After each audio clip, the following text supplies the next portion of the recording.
Bullet जो चीरती हुई लोहे के हिस्से को गाड़ी के, और वो मुझे लगी तब मुझे एहसास हुआ कि हम गिर गए। फिर तीसरी गोली चली, इसने मेरा आगे वाला शीशा पूरा डैमेज कर दिया। चौथी गोली पे मैं नीचे हो गया, जो गोली आपने देखा कि वो सीधी उसमें लगी। अगर मैं नीचे ना होता तो वो मेरी छाती के आर पार चली जाती। फिर वो गाड़ी 10 मीटर आगे जाके रुक जाती है। वो दो हवा में फायर करते हैं जैसा मैंने देखा, और फिर उन्होंने फिर हमारी गाड़ी फायर किया। वो गाड़ी के वो फायर जो है गाड़ी के नंबर प्लेट पे लगी। मेरा यह मानना है, उनको ऐसा लगा होगा कि हमने जो काम करने आए थे वो कर दिया, अब ये मर गया शायद, जैसा पहले कई घटना में हो। फिर वो शायद सरेंडर करने के मूड में थे, लेकिन जैसे ही मनीष ने गाड़ी को मेरे कहे से यू टर्न लिया, उनको समझ आया कि ये जिंदा है, तब वो वहां से भागे। हमने पुलिस को बताया कि ये गाड़ी का नंबर है, फिर उन्होंने उसको इंक्वायरी किया। पुलिस के अच्छे अधिकारी यहाँ हैं, उम्मीद है वो अच्छा काम भी करेंगे। लेकिन ये स्पष्ट हुआ कि अपराधियों में कोई डर है नहीं। कितने लोग थे? 3 लोग। 3 लोग थे। 2 लोग असले से हमला कर रहे थे, एक व्यक्ति गाड़ी चला रहा है। चंद्रशेखर जी, कोई थ्रेट कॉल आया हो आपको इससे पहले, कोई धमकी? पिछले कई सालों से आ रही है। मैं लगातार पुलिस को इंटीमेट भी करता रहता हूं। मैंने डीजीपी को भी लिखा, गृह मंत्री को भी लिखा, मुख्यमंत्री को भी लिखा, यहाँ के पहले एसएसपी डीएम थे उनको भी लिखा। लेकिन डीएम साहब जो पिछले थे अखिलेश सिंह जी, उन्होंने साफ मना कर दिया कि चीफ मिनिस्टर नहीं चाहते चंद्रशेखर को सुरक्षा दी जाए। मेरे आज भी याद है ये बात, क्योंकि मैंने एलआईयू के अधिकारी द्वारा पूछा कि भाई मैंने आपको बताया फिर क्यों नहीं हो रहा है। तो उन्होंने कहा भाई ये सरकार का मामला, सरकार चाहे तो दे सकती। तो मैं चाहता हूं मुख्यमंत्री इंतजार करें कब चंद्रशेखर मरे, उनका काम आसान है। लेकिन उनको ये नहीं पता कि गरीबों की, कमजोरों की, शोषितों की बात करने वाला चंद्रशेखर इतनी आसानी से उनकी रास्ते में से नहीं है। अच्छा, अतीक अशरफ के साथ जैसा हुआ वैसे ही कुछ होने वाला था, ऐसा आपको लगता है? अब आप इसका आकलन खुद करें कि क्या हुआ और क्या हो सकता है। आपके पास लाइसेंस? एक और बात, मुझे ऐसा लगता है कल की घटना के बाद, इतने बड़े उसके बाद भी अगर मैं सुरक्षित हूं तो हमारे संतों गुरुओं महापुरुषों का आशीर्वाद, हमारी करोड़ों बहनों माताओं का आशीर्वाद, बुजुर्गों का मेरे पास है। और मैं जो जिम्मेदारी मैं लेके मैदान में आया हूं, बाबा साहब अम्बेडकर, मानव काशीराम साहब, सदगुरु रविदास जी का जो बेगमपुरा राज का सपना है, मानवता के राज का सपना है, संविधान को लागू कराने का है, इन वर्गों को अधिकार देने का है। जब तक वो पूरा नहीं होगा मैं कहीं जाने वाला नहीं। मीरकपुर में छोड़कर अपराधी भाग जाते हैं, उसको कुछ और बता रहे, कुछ तो कहानी कुछ और नया मोड़ देने की कोशिश हो सकता है वो चाहते थे जो गुजरों और दलित समाज में एकता बनी है वो एकता टूट जाए। ये होगा ही नहीं कभी, ठीक है, ये नहीं हो सकता। अमेठी पंचायत आप लोग कर रहे हैं अपनी मांगों को लेकर? हमारी लीडरशिप ने ये निर्णय लिया है कि जब 24 घंटे में गिरफ्तारी नहीं हुई तो हमें अपने लोगों को भी जवाब देना है।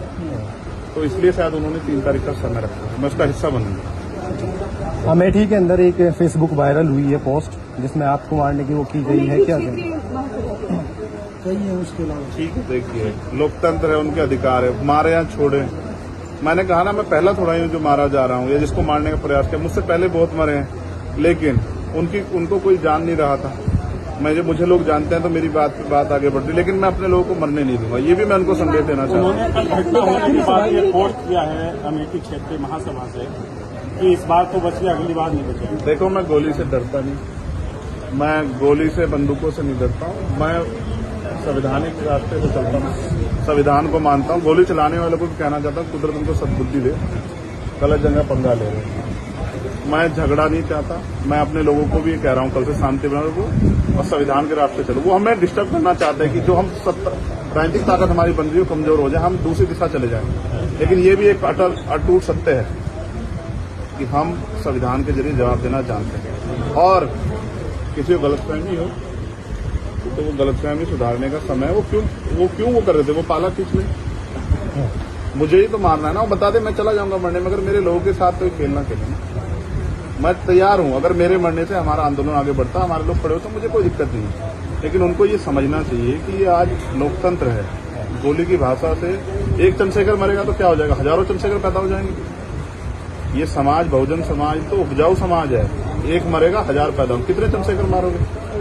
मारो गोलियों में, सत्ता का संरक्षण आपको है, मुख्यमंत्री आपका अपना है, खूब चंद्रशेखर को मारो, हर जिले से चंद्रशेखर पैदा हो। पहली घटना आपके साथ बाबा साहब अम्बेडकर और मानव काशीराम साहब को सपना पूरा करे बगैर संविधान को लागू करवाए हम लोग जाएंगे। चंद्रशेखर भाई, पहली घटना आपके साथ मुजफ्फरनगर में हुई, दूसरी अब देवबंद में हुई। क्या लगता है कि आसपास का क्षेत्र उससे पहले बुलंदशहर में? अगर पहली घटना पे ठोस कार्रवाई हो जाती तो अपराधियों के हौसले कमजोर होते हैं। लेकिन मैंने कहा ना कि एक रानी का नहीं, प्राइमरी स्कूल के हेडमास्टर का बेटा है, एक गरीब माँ का बेटा है, तो मर जाए क्या फर्क पड़ा, किसी को क्या फर्क पड़ता है? उनका रास्ते कांटा आसान से निकल रहा है।